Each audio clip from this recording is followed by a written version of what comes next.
Dobrý deň, volám sa Marcel Gemza a na základe môjho záujmu o prácu regionálneho manažéra Alza by som rád reagoval a odpovedal na 3 otázky, ktoré som dostal.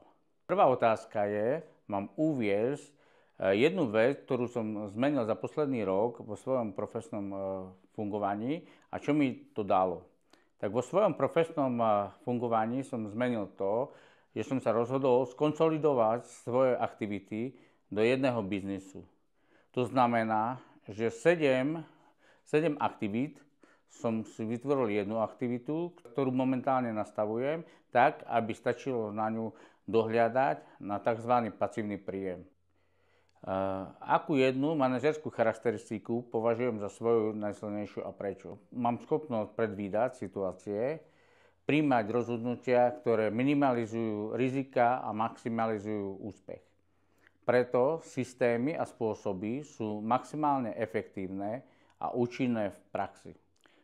Tretia otázka a úloha bola, že pred natočením tohto videa mám navštíviť jednu z vašich pobočiek, čo zo svojej praxe by som v danej pobočke aplikoval do praxe.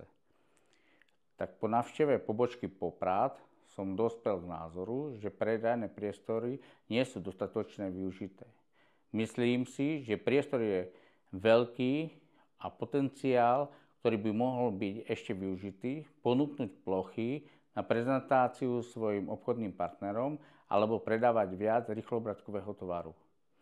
Tiež som si všimol, že predajňa na mňa pôsobí dosť neodržovaná.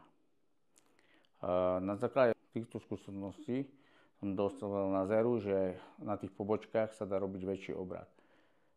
Na záver svojho videa by som chcel poďakovať za pozornosť a teším sa na ďalšiu spoluprácu s Alzou.